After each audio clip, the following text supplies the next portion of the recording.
नमस्कार, स्वागत है आप सभी का द फैक्ट इंडिया पर और मैं हूं आपके साथ पूजा जाधव। अशोक गहलोत और सचिन पायलट के बीच का विवाद अब बढ़ता जा रहा है, लेकिन उसे शांत करने की कोशिश दोनों ही नेता कर रहे हैं। अशोक गहलोत ने अब कहा है कि इसमें मेरी क्या गलती थी, मैंने सिर्फ यही तो कहा था कि भूलो और माफ करो। आगे बढ़ने से पहले अशोक गहलोत का ये बयान आप सुन लीजिए। फिर का आपको मैंने जैसलमेर में कह देता भूलो और माफ करो, क्यों कहा मैंने forget and forgive.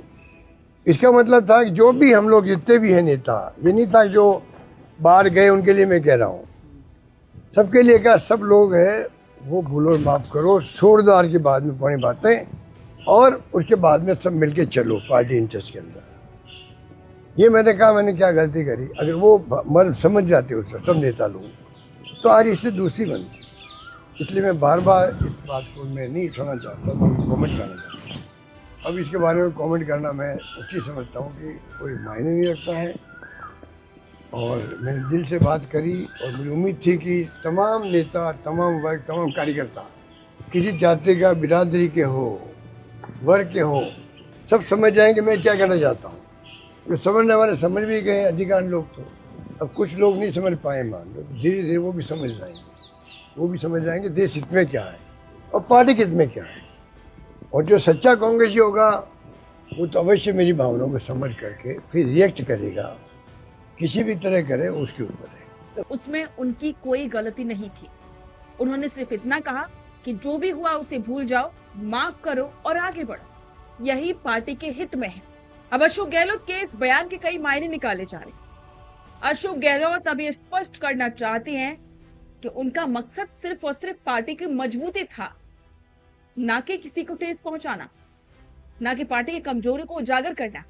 Ashok Gehlot ने पहले जो भी कहा था उसमें स्पष्ट था, ये कहा गया था कि जो बगावत हुई थी वो कांग्रेस पार्टी आलाकमान के खिलाफ नहीं बल्कि सचिन पायलट के खिलाफ हुई।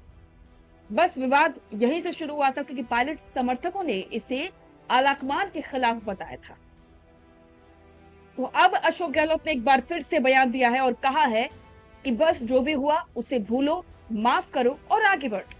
अशोक गहलोत ने अपने बयान में साफ कहा कि उस समय उनकी भूलो और माफ करो वाली बात को पायलट गुट और दिल्ली हाईकमान ने समझ लिया होता तो आज राजस्थान में कांग्रेस की हालत ना होती। गहलोत ने यह भी कहा था कि वो बगावत पायलट के खिलाफ थी, हाईकमान के खिलाफ नहीं। एक तरफ जहां अशोक गहलोत कह रहे हैं कि काश लोग मेरी बात का मर्म समझ पाते, और दूसरी तरफ पायलट उन्हें अपने बेटे वैभव की याद दिला करके तंज कस रहे हैं।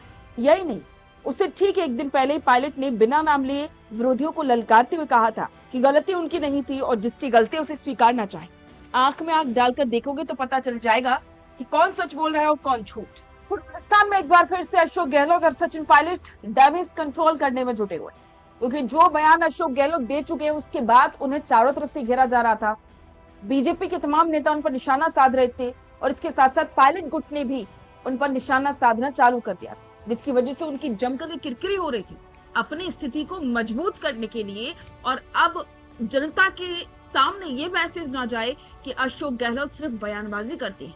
इससे बचने के लिए अब अशोक गहलोत ने एक बार फिर से सभी को एक साथ आने की बात कही और कहा है कि अब पार्टी के हक में सभी को एक साथ आना चाहिए और जो कुछ भी हुआ उसे भुला करके अब एक ही मंच पर और एक ही आवाज में सबको बोलना चाहिए। तब अशोक गहलोत जिस तरह से डैमेज कंट्रोल कर रहे हैं उससे साफ है कि वो समझ चुके हैं कि अब उनके बयानों का असर ना तो जनता पर उतना होगा और ना ही आलाकमान पर। अब सिर्फ साथ चलने में ही भलाई। अब देखना होगा कि ये जो जादूगर अब अपनी बयानबाजी की वजह से चर्चा में है, वो जादूगर आने वाले वक्त में अपने लिए सियासत की जमीन को कैसे मजबूत कर पाते। तो इस पर आपके विचार कमेंट बॉक्स में साझा करें और बने रहें द फैक्ट इंडिया के साथ। बिजनेस अच्छा हो सकता है, लेकिन अगर नाम नहीं दिखा तो पहचान कैसे बनेगी?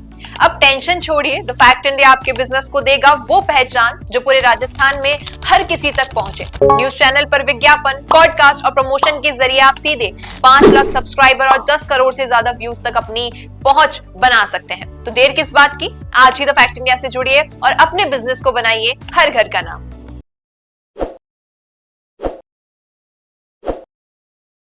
ताज़ा खबरों के लिए विजिट करें द फैक्ट इंडिया की वेबसाइट और डाउनलोड करें द फैक्ट इंडिया ऐप।